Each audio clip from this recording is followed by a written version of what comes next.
Hello everyone, कैसे हैं आप लोग। Welcome back to my channel that is Abhilasha blogs. तो सबसे पहले तो आप लोगों को छठ की ढेर सारी शुभकामनाएं। पिछले काफ़ी दिनों से ऑलमोस्ट एक वीक से मेरा कोई भी वीडियो नहीं आ पाया था, उसके लिए सो सॉरी, क्योंकि उस टाइम मैं इलाहाबाद में थी। और आप लोग जानते हैं कि जब फेस्टिवल होता है घर में सब लोग इकट्ठा हो जाते हैं तो बिल्कुल भी टाइम भी नहीं मिल पाता। और जब काफ़ी दिनों बाद सब लोग इकट्ठा होते हैं तो थोड़ा सा लगता है कि अच्छा चलो फैमिली के साथ टाइम स्पेंड कर लो। और जो सबसे मेन रीज़न होता है वो ये होता है ना कि डुग्गू शिवी ये लोग इतने छोटे हैं कि इन लोग को काफ़ी देखना भी पड़ता है कि अगर कोई किचन में है तो एक लोग इन लोग को देखो, सीढ़ी ये लोग ऊपर नीचे अपने से चढ़ने लगते हैं, तो थोड़ा सा टाइम मैनेज करने में थोड़ी सी प्रॉब्लम हो रही थी, इसलिए मैंने वो वीडियो नहीं डाला था। क्योंकि मुझे ऐसा लगता है कि अगर डालो तो ठीक से डालो, ऐसे काम चलाओ टाइप का डालने का कोई मतलब नहीं है। और वहाँ पे मेरी पढ़ाई भी नहीं हो पा रही थी, तो मैंने सोचा चलो एक वीक अच्छे से एंजॉय करते हैं फेस्टिवल को और फिर वापस अपने रूटीन पे आएंगे। तो बस परसों मैं आई हूँ यहाँ कानपुर, और थोड़ा सा सेट करने के बाद घर को थोड़ा सा आज मैंने अपनी पढ़ाई स्टार्ट की है, तो बस मैं आपके साथ कुछ शेयर करने जा रही हूँ। तो अगर आपने मेरा चैनल सब्सक्राइब नहीं किया है तो जल्दी से सब्सक्राइब कर लीजिए, जिससे कि आपको मैथ और साइंस टीचिंग, मैथ्स टीचिंग और साइंस टीचिंग की जो भी मेरी ऑनलाइन में जो भी कंटेंट डालने वाली हूँ उसकी अपडेट्स आपको मिलती है।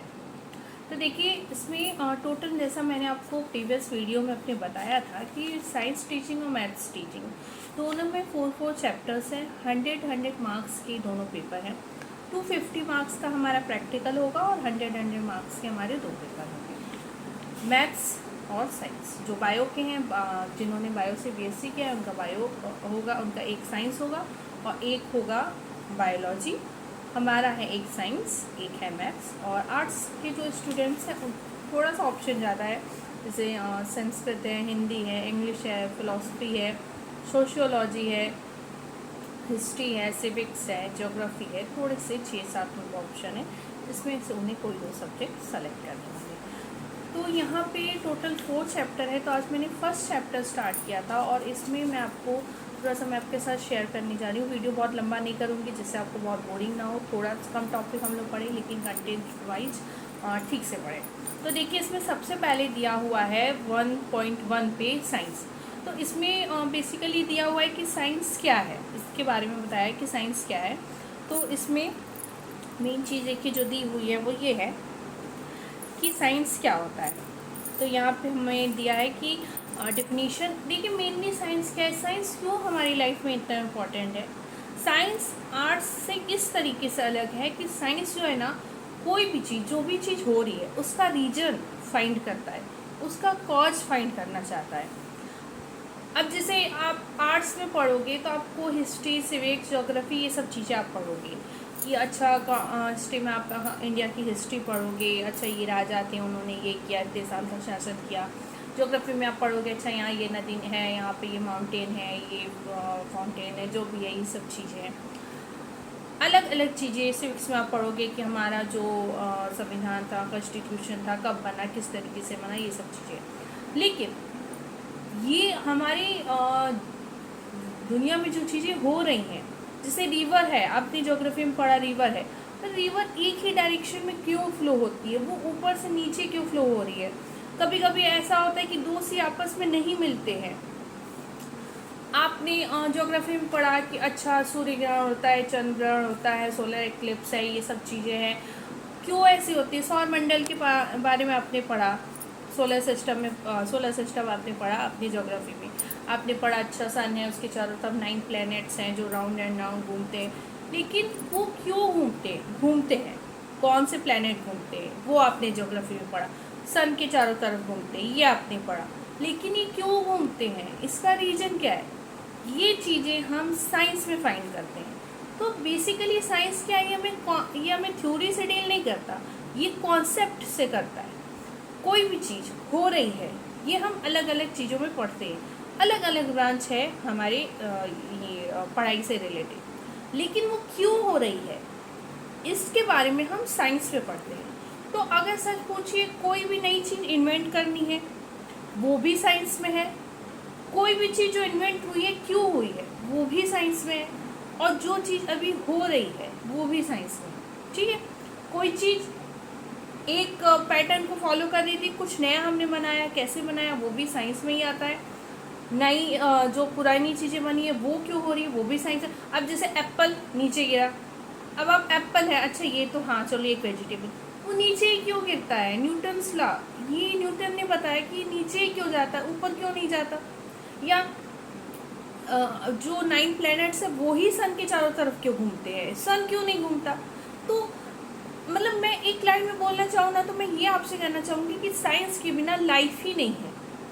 आप अगर साइंस को हटा दोगे तो हम आदि मानव के ज़माने में पहुँच जाएंगे, जहाँ हम कर रहे हैं लेकिन हमें नहीं पता कि हम क्यों कर रहे हैं, कैसे कर रहे हैं, बस एक दूसरे का देख के कर रहे हैं और कोई भी चीज़ नहीं हम इन्वेंट ही नहीं कर पा रहे, क्योंकि हमें यही नहीं पता कि पुरानी चीज़ क्यों हो रही है और नई चीज़ इन्वेंट करने के लिए क्या लॉजिक चाहिए। तो अगर हम अपनी लाइफ से साइंस को हटा देंगे ना, तो हम वापस से आदि मानव के टाइम में पहुंच जाएंगे कि हमें कुछ भी नहीं आता। तो साइंस जो है ना, साइंस के बिना लाइफ आपकी जीरो है, आप ये समझ लो। तो बस यही चीज़ें यहाँ पे दी हैं कि विज्ञान की, जैसे मैं हिंदी में मेरी बुक में आपको उस बता दूँ कि मान्यता है कि जो भी घटित हो रहा है उसके पीछे कोई ना कोई रीजन। साइंस के बारे में जो भी आपको लगता है ना कि साइंस की क्या इंपॉर्टेंस है आपकी लाइफ में, आप साइंस बैकग्राउंड के हो, आपको साइंस से प्यार होगा तभी आपने 11th में साइंस लिया। ठीक है, तो जो आपका प्यार है ना कि आपने क्यों साइंस लिया, कि मुझे जानना था ये क्यों हो रहा है, वो क्यों हो रहा है, ऐसा वैसा, सब आपको इसमें ही लिख देना है कि भाई ये खासियत है साइंस की और इसीलिए साइंस बहुत इंपॉर्टेंट है। तो यहाँ पे बस वही चीज़ें दी हैं कि पहले हम पैदल चलते थे, आज हम बुलेट ट्रेन से चल रहे हैं, पहले हम ज़मीन पे चलते थे, आज हम एरोप्लेन से चल रहे हैं, पहले लाइट्स नहीं थी, लालटेन था, आज लाइट है, इन्वर्टर है, जनरेटर है, सब कुछ है। पहले हम सुराही में पानी रखते थे, आज हम फ्रिज में पानी रखते हैं। पहले फ़ैन नहीं था, आज एसी है। पहले लाइट नहीं थी, कैंडल था, आज लाइट है। जितने भी इन्वेंशन हुए हैं सब बिकॉज ऑफ साइंस है। तो ये साइंस की कुछ अचीवमेंट्स दी हुई है। नेक्स्ट जो चीज़ें मुझे दी हुई हैं यहाँ पे, वो ये दिया है कि विज्ञान का अर्थ एवं परिभाषा है। तो यहाँ पे देखिए, पहली बात तो ये दिया है कि विज्ञान का मतलब क्या, विज्ञान बना है वी प्लस ज्ञान से।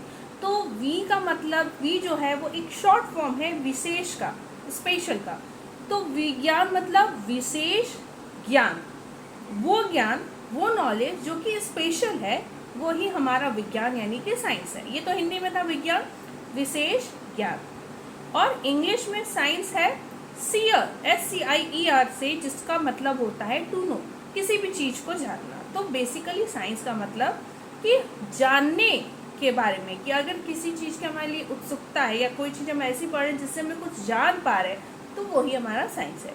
3-4 डेफिनेशन दिया है, मुझे 2 अच्छी लगी। जैसे एक आइंस्टीन का कहना है कि हमारी जो भी अनुभूति, हमारा जो भी सोच है, वो अस्त व्यस्त तरीके में फैला हुआ है, उसको जब हम एक सिस्टमेटिक तरीके से लगा देते हैं, वही हमारा साइंस है।